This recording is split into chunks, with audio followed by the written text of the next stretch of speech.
Hello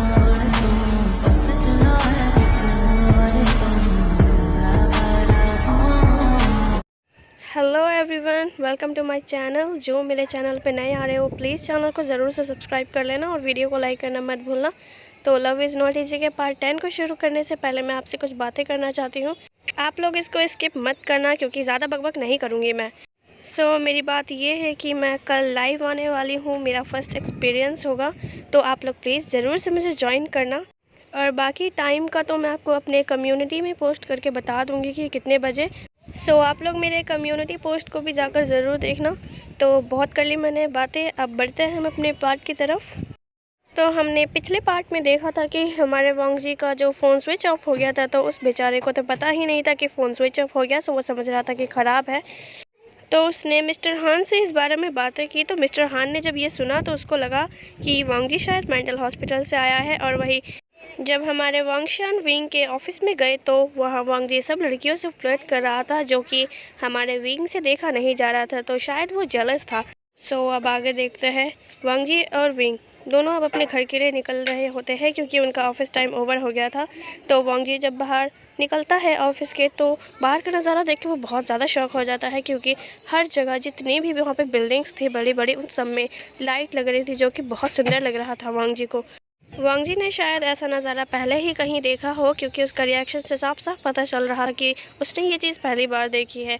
वो बस अपनी बड़ी बड़ी आंखें करके इधर उधर देख रहा था। तो विंग जब उसको देखता है तो वो कहता है, क्यों, क्या हुआ, ऐसे क्यों देख रहे हो यहाँ पे हर चीज़ को। तो वांग जी जो अभी भी अपने सपनों में खोया हुआ था, तो विंग अब उसे हिलाते हुए कहता है, मिस्टर लैन, मैं तुमसे बात कर रहा हूँ। तो वांग जी होश में आता है और कहता है, क्या हुआ। तो विंग कहता है, ऐसे क्या देख रहे हो इधर उधर। तो वांग जी कहता है कि यहाँ पे ये बिल्डिंग्स कितनी सुंदर लग रही है, देखो तो इनमें लाइट वो तो बहुत ज़्यादा अच्छी है। तो विंग मुंह बनाता है और कहता है, ये तो हमारे बिल्डिंग में भी लगी हुई है, तुमने देखा नहीं क्या। तो वांग जी कहता है, क्या सच में। तो विंग कहता है, नहीं, झूठ बोल रहा हूँ मैं। तो वांग जी जब पीछे पलट के देखता है तो वो और भी ज़्यादा शौक हो जाता है क्योंकि दूसरे बिल्डिंग्स के मुकाबले यहाँ पे विंग की बिल्डिंग बहुत ज़्यादा सुंदर लग रही थी। ऊपर जो बड़ा बड़ा वी कॉर्पोरेशन लिखा हुआ था उसमें रेनबो कलर की लाइट्स जल रही थी, जो कि बहुत ज़्यादा ब्यूटीफुल लुक दे रही थी। वांग जी कहता है कि वाओ, इंसानी दुनिया तो बहुत ज़्यादा सुंदर है। तो विंग कहता है, क्या कहा तुमने। तो वांग जी ने कहा, कुछ नहीं, तुमने शायद उल्टा सुना। तो विंग कहता है, इंसानी दुनिया का क्या मतलब है। तो वांग जी ने कहा, कुछ भी नहीं, मैंने ऐसा ही बोला बस, चलो अब चलते हैं। तो विंग और वांग जी चले गए। वांग जी अभी भी बाहर के नज़ारों को ही देख रहा था कार में बैठे हुए, क्योंकि रात का नज़ारा दिन के मुकाबले बहुत ज़्यादा सुंदर था। और यहाँ विंग जो सोचता है कि आखिर वांग जी को बाहर देखने से मिल क्या रहा है, पर फिर भी उस चीज़ को इग्नोर कर देता है क्योंकि वांग जी किसी भी चीज़ को देखे विंग को क्या ही मतलब है। तो वो दोनों थोड़ी देर के बाद घर में पहुँच जाते हैं। घर में शायद कुछ मेहमान उनका पहले से ही इंतज़ार कर रहे थे। विंग जब उनको देखता है तो उनका तो मुंह बन जाता है, सॉरी मतलब विंग का बना था मुंह, और उनका भी कुछ ऐसा ही रिएक्शन था। तो विंग बिना उनसे हाय हेलो किए हुए सीधा अपने कमरे की तरफ निकल जाता है। और वही वांग जी जब उनको देखता है तो वो सोफ़े पर ही बैठ जाता है। मिस्टर हान भी सोफ़े पर ही बैठ गए थे वांग जी के साथ। विंग फिर 1 घंटे के बाद अपने कमरे से निकलता है। विंग को लगा था कि शायद ये लोग चले गए होंगे, पर नहीं, वो गेस्ट अभी भी बैठे हुए थे वहीं पर।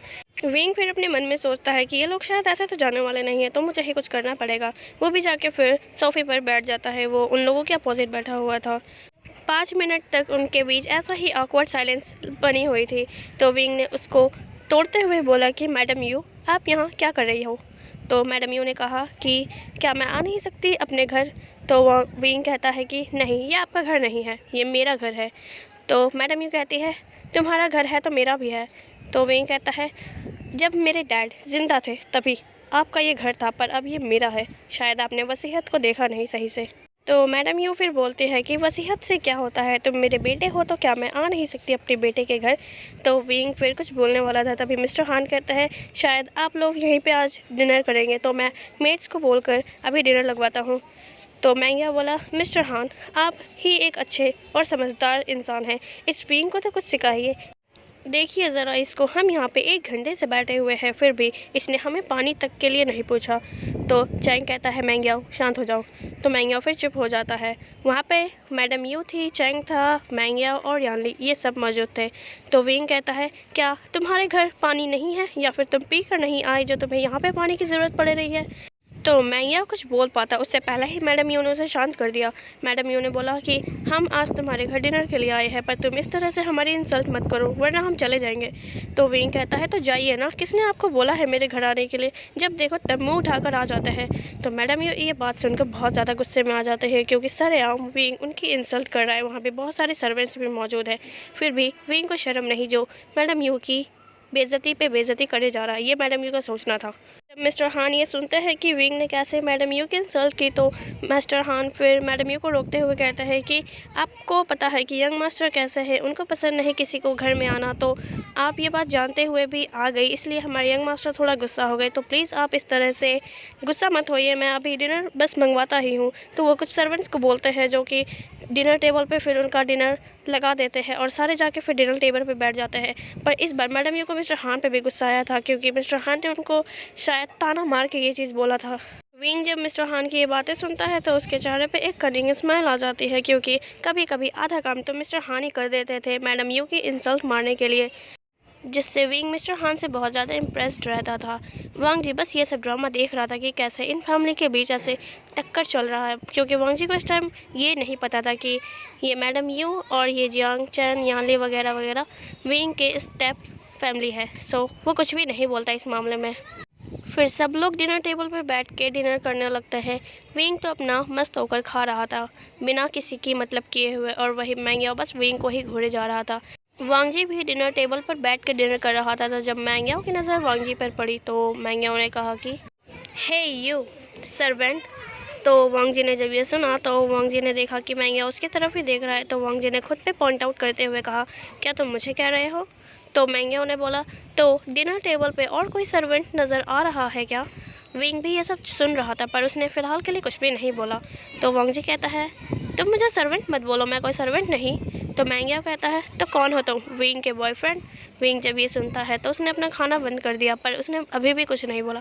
तो वांग जी जब ये सुनता है तो वांग जी कहता है कि मैं उसका बॉयफ्रेंड तो नहीं पर उसका बॉडीगार्ड ज़रूर हूँ। तो मैंगियाओ कहता है तो बॉडीगार्ड, कौन बॉडीगार्ड भला, डिनर टेबल पे साथ बैठ कर डिनर करता है, तुम्हें तो इस टाइम घर चले जाना चाहिए था ना। तो वांग जी कहता है कि मुझे विंग के साथ 24 घंटे रहने के लिए कहा जाता है तो मैं उसके साथ इसी घर में रहता हूँ। तो मैंगियाओ कहता है अच्छा तो फिर तुम विंग के साथ विंग के कमरे में ही सोते होगे ना। तो जब विंग ये सुनता है तो उसको बहुत ज़्यादा गुस्सा आता है क्योंकि मैंगियाओ बस बिना जड़ के पेड़ उगाए जा रहा था। विंग फिर खड़ा होता है अपनी चेयर से और कहता है कि मैंगियाओ तुम बहुत ज़्यादा बोल रहे हो, अपनी ज़ुबान को संभालो। तो मैंगियाओ भी खड़ा होता है और मैंगियाओ भी चिल्लाते हुए कहता है कि मैंने सही तो कहा, जब इसने कहा कि ये 24 घंटे तुम्हारे साथ रहता है तो मैंने बस पूछ लिया कि ये तुम्हारे कमरे में तो नहीं रहता ना। तो मिस्टर हान भी खड़े होते और कहते हैं कि मैंगियाओ प्लीज़ शांत हो जाओ, विंग से इस तरह से लड़ो मत। अब मैंगियाओ मिस्टर हान की तरफ देखता है और कहता है कि ओल्ड सर्वेंट तुम तो चुप ही रहो, तुमसे किसी ने एडवाइस नहीं मांगी। तो मिस्टर हान कुछ भी नहीं बोलता क्योंकि अब वो क्या ही बोल सकता है। तो विंग ने कहा कि अपनी ज़बान संभाल के बात करो, वो तुमसे बहुत बड़े हैं। तो मैंगियाओ ने बोला मैं सही कह रहा हूँ, वो उनका बीच में बोलने का कोई हक नहीं, वो सिर्फ एक सर्वेंट है तो सर्वेंट है। तो विंग कहता है पहली बात तो ये वांग जी मेरे साथ घर में सोता हो, रूम में सोता हो या कहीं भी सोता हो, इससे तुम्हें कोई मतलब नहीं होना चाहिए, इसलिए अपने काम से काम रखो। और दूसरी बात ये मिस्टर हान कोई सर्वेंट नहीं है तो तुम उससे तमीज़ से बात करो, समझ में आई ना तुम्हें। तो मैंगियाओ कहता है मुझे कुछ समझना नहीं है और ना मुझे तुम्हारी बातें समझ में आई, सो मैं जैसे जिससे बात करना चाहूँगा उससे करूँगा।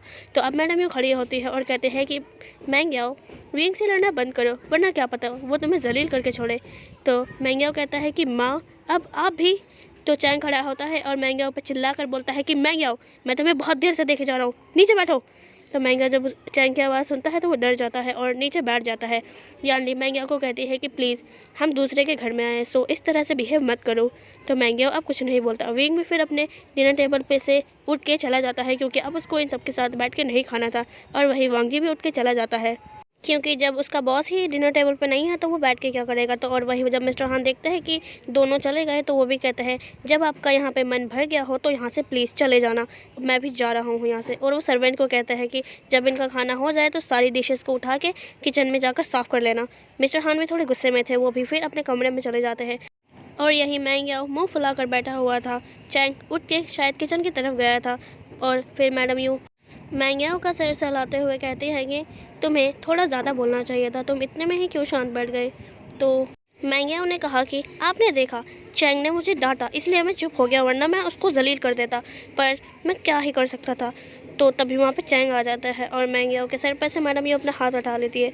यानली ये सब देख रही थी पर वो कुछ नहीं बोलती, क्योंकि यानली को कोई हक नहीं था बोलने का, या फिर उसको वो हक देते ही नहीं थे।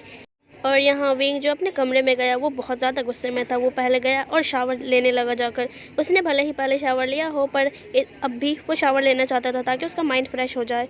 वो शावर लेने के बाद सीधा जाकर सो जाता है और वही वांग जी अपने कमरे में जाता है। वो भी गुस्से में था, क्योंकि कैसे उस मैंगियाओ के बच्चे ने उसे सर्वेंट बोला।